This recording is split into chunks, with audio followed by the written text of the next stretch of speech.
Hello my dear students, it is me Malik Farooq. आज का जो हमारा टॉपिक है क्लास 12th के लिए वो है जीन म्यूटेशन। सिलेबस के हिसाब से हम पढ़ रहे हैं। तो gene mutation, what is gene mutation? क्योंकि हम principles of inheritance and variation, तो इसमें एक पॉइंट है ये gene mutation. Gene mutation is the change in expression of A gene.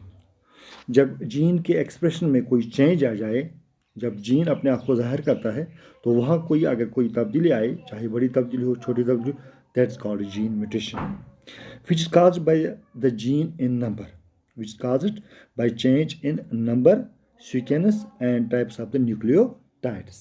ये चेंज कैसी होती है? ये या तो जीन के नंबर में, सीक्वेंस में कहाँ से बैठा है, किस तरह बैठा है, या टाइप ऑफ न्यूक्लियोटाइड्स, कौन सा न्यूक्लियोटाइड इसमें है, तो उसमें अगर कोई तब्दीली आई। जीन म्यूटेशन में occur due to change in a single nucleotide. कभी कभार इसके एक सिंगल न्यूक्लियोटाइड में भी तब्दीली आ सकती है, तो वह म्यूटेशन हो सकती है। So it's called point mutation, उसको हम पॉइंट म्यूटेशन बोलते हैं। Mutation due to change in more than one nucleotide pair is called gross mutation. अगर एक से ज़्यादा न्यूक्लियोटाइड में तब्दीली आ गई तो हम उसको बोलते हैं gross mutation. Most of the gene mutation develop due to errors in DNA replication and transcription. ज़्यादातर जो जीन म्यूटेशन होती है that gets develop due to the error in DNA replication. DNA replication में जो एरर पैदा होता है उसकी वजह से जीन म्यूटेशन हो सकते हैं। ऑल जीन्स अंडरगो म्यूटेशंस, तमाम जीन्स जो हैं उनमें म्यूटेशन हो सकती है। Some are highly mutable, for example colour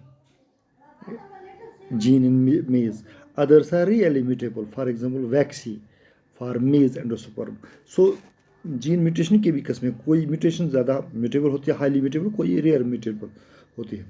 A mutation from the wild gene type to a new type is called forward mutation. एक म्यूटेशन जो वाइल्ड जीन टाइप से आ जाए, किसी नए टाइप से आ जाए, that's called forward mutation. Reversal of mutated genes gene to wild type is called reverse back mutation. हम उसको रिवर्स बैक म्यूटेशन कहते हैं।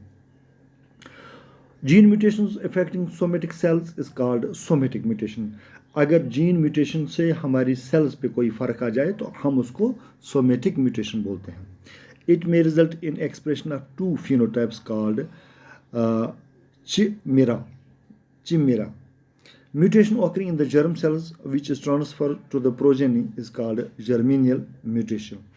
So according to the effect, a gene mutation can be advantageous, neutral, deleterious, dominant or recessive.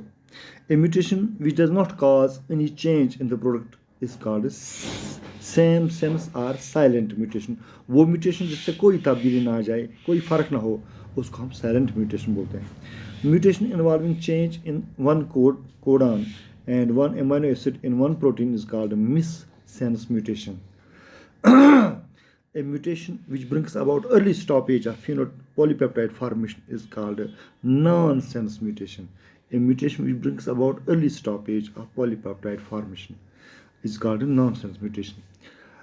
Pleiotropic mutation is a gene mutation which influences a number of characters. So thanks for watching, this was about gene mutation. हमारा जो next topic होगा वो होगा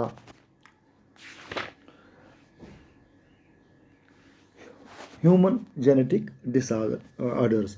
बड़ा ही important topic है syllabus के हिसाब से। So thanks for watching these videos.